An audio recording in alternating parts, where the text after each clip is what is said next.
Good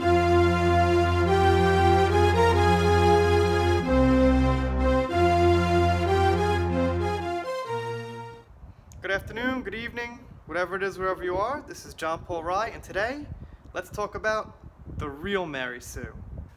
I'm going to have my friend Josh read the original story of Mary Sue.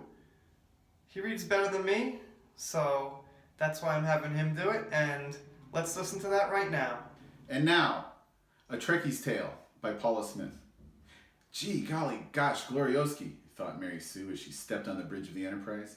Here I am, the youngest lieutenant in the fleet, only 15 and a half years old. Captain Kirk came up to her. Oh, Lieutenant, I love you madly. Will you come to bed with me? Captain, I'm not that kind of girl. You're right, and I respect you for it. Here, take over the ship for a minute while I go get some coffee for us.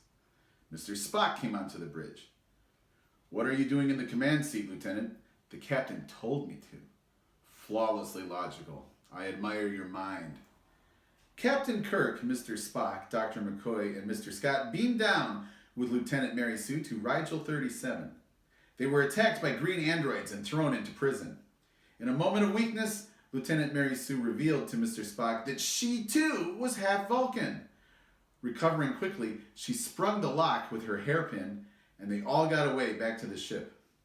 But back on board, Dr. McCoy and Lieutenant Mary Sue found out that the men who had beamed down were seriously stricken by the jumping cold Robbies, Mary Sue less so. While the four officers languished in sickbay, Lieutenant Mary Sue ran the ship, and ran it so well she received the Nobel Peace Prize, the Vulcan Order of Gallantry, and the Tralfamadorian Order of Good Guyhood. However, the disease finally got to her, and she fell fatally ill.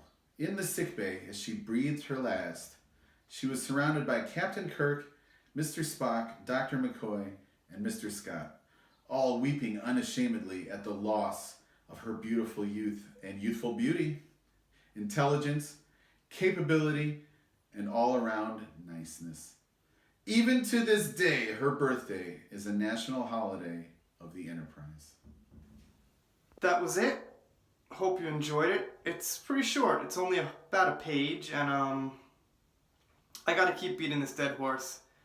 Basically, what I keep saying is Rey is not a Mary Sue because she beats Kylo, she flies the Falcon, and she can use the Force. That's part of it, but as you could see, it's more about the way the writer deliberately made Mary Sue so great, and Captain Kirk drank a cup of coffee while Mary Sue flew the Falcon.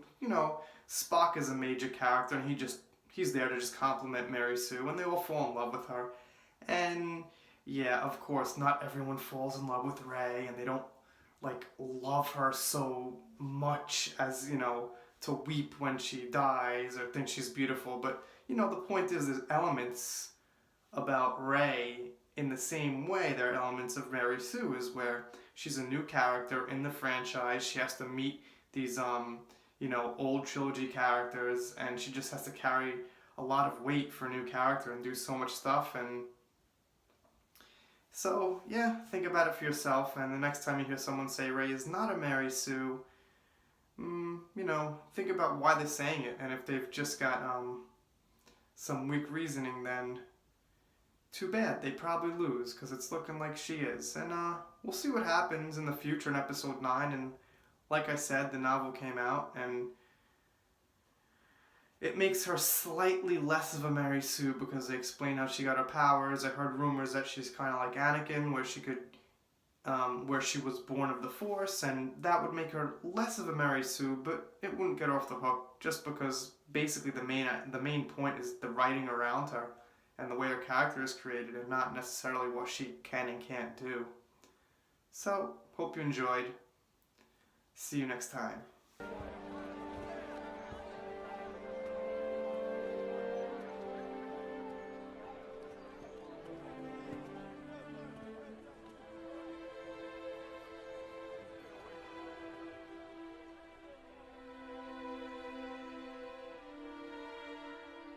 Thank you.